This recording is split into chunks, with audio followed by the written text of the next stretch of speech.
So in 1541, one of the most disastrous military campaigns in history took place, as Holy Roman Emperor Charles V led an expedition against Algiers as he looked to break Ottoman domination in the Western Mediterranean. However, he was defeated by the oldest enemy in the book, the weather. By the 16th century, the Mediterranean had descended into an absolute pirate fest between Christian and Muslim powers, who went on constant raid for loot, slaves and other juicy goodies, with Algiers being the biggest pirate stronghold in the Western Mediterranean, constantly launching raids against Spanish coastal cities and towns. 6 years prior, the Holy Roman Empire conquered another pirate stronghold over in Tunis, and they wanted to repeat the same success. And it seemed like 1541 was the perfect year, with the Ottoman army campaigning in Hungary and the majority of their naval force launching operations down in the Danube. However, Charles's treasury was suffering, so he needed a way to cut costs for the campaign. So he planned to leave as late in the year as possible so he could take as few troops, as the Ottomans were unlikely to oppose him and send a naval force from Istanbul in the wintry sea conditions.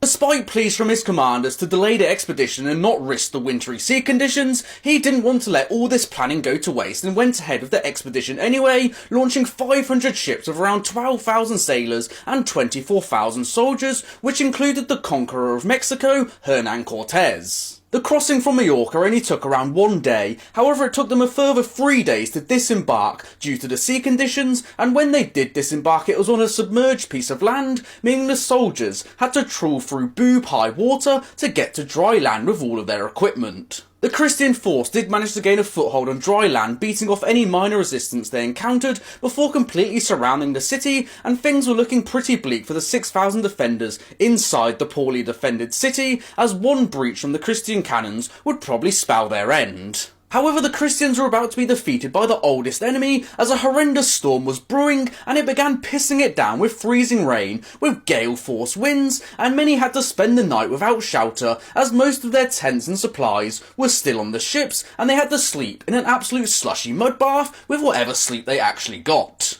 The storm also battered the Christian fleet, with many of them throwing cannons and supplies overboard in an attempt to stay afloat, and many ships did run aground, and the survivors staggering around in the dark were murdered by the local population, and it was said in around 6 hours 150 of the 500 Christian ships were destroyed. Making matters worse, most of the Christian soldiers now didn't have any food as it was on the ships, and the rain absolutely destroyed their gunpowder, making their firearms useless. And to make the most of the situation and take advantage of it, the defenders led by Hassan Agar launched assaults out of the city to destroy the demoralised Christian army, who only rallied around the courage of 150 Knights of Malta. The knights managed to drive them back to the city, however before they could enter it the gates were shut on their face, with one knight sticking his dagger into the gate to spite the defending garrison, and now they were forced to retreat. However, the defenders continued launching these said assaults on the demoralised enemy to make the most of their disarray. The storm showed no signs of slowing, and neither did the enemy assaults, and Charles finally threw in the towel. However, during the storm, many of his ships had to go around 5 miles down coast for safer harbour, meaning his force had to leave all of their supplies and cannons, and they killed their horses for food before trudging 5 miles through muddy terrain, all while under constant attack by enemy forces in order to rejoin their fleet.